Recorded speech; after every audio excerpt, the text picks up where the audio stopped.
मैं आपको एक बड़ी खबर दे दूं कि बिहार में करीब 10,000 मृत शिक्षकों के आश्रितों की नियुक्ति अटकी हुई है। करीब 10,000 टीचर ऐसे हैं जिनके आश्रितों की नियुक्ति अटकी हुई है, और इसलिए कि बिहार में जब ये विद्यालय अध्यापकों की नियुक्ति की नियमावली बनी तो उस नियमावली में एक लाइन लिख दिया गया कि इसके बाद से नियोजन इकाइयां कोई नियुक्ति नहीं कर पाएंगी। तो ये जो पंक्ति आ गई तो अनुकंपा के आधार पर बहाली के अधिकार नियोजन इकाइयों को थे, तो नियोजन इकाइयों द्वारा नियुक्ति पर रोक लग गई। तो ये जो कमेटी है, इस कमेटी को अनुकंपा नियुक्ति का मामला भी देखना है, तो करीब करीब उसका भी ड्राफ्ट ये मान के चलिए कि कमेटी की रिपोर्ट सौंपेगी और कमेटी की रिपोर्ट लागू होने के साथ ही बिहार में अनुकंपा पर बहाली भी शुरू हो जाएगी। और ये बड़ी खबर उन 10,000 शिक्षक परिवारों के लिए है जिसके मुखिया आज इस दुनिया में नहीं है, क्योंकि आपको पता होगा कि शिक्षकों की सब सर्वाधिक जो सांस टूटी है वो कोरोना काल में टूटी है। तो करीब पिछले 6 साल से बहालियां अटकी हुई हैं, और लेकिन रोक लगी 2023 में।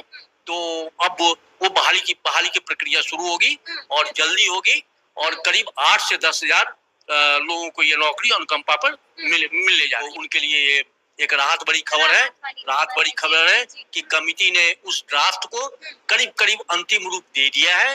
वो अंतिम बस सिर्फ उस पर एक औपचारिक कमेटी की मुहर लगनी है और वो नियुक्ति की प्रक्रिया जल्द शुरू होगी। कमेटी की रिपोर्ट जैसे ही लागू होगी तो नियुक्ति की प्रक्रिया जल्द शुरू होगी, अनुकंपा पर बहालियां शुरू हो जाएंगी। हाँ, ड्राफ्टिंग फाइनल स्टेज में है, और इस पे कहिए कि कमेटी चला कि नहीं, आज कोई बैठक नहीं है। हमको लगता है कमिंग वीक में रिपोर्ट कमेटी सौंप देगी, उसके पहले भी सौंप सकती है, क्योंकि देखिए 2 रिपोर्ट करीब करीब मुकम्मल रेडी है। एक रिपोर्ट तो रेडी है अनुकंपा वाली, दूसरी रिपोर्ट जो होगी वो होगी स्थानांतरण पदस्थापन वाली, तीसरी जो रिपोर्ट होगी वो रिपोर्ट होगी आपको बिहार शिक्षा सेवा संवर्ग के पुनर्गठन वाली, और चौथी जो रिपोर्ट होगी वो स्कूलों की छुट्टी वाली भी रिपोर्ट करीब करीब। सिर्फ जो अभी थोड़ा सा डिले है वो बिहार शिक्षा सेवा का जो प्रशासनिक संवर्ग है, जो इंस्पेक्शन करने वाला संवर्ग है, उसके पुनर्गठन वाला जो है बस उस पे काम चल रहा है। तो करीब करीब ये 4 इशूज है कमेटी के सामने, और कमेटी एक साथ 4 इशूज पे काम कर रही है। एक का काम करीब करीब पूरा हो गया है, एक पूरा होने की स्थिति में है, और एक और छुट्टियों वाली भी करीब करीब तय है।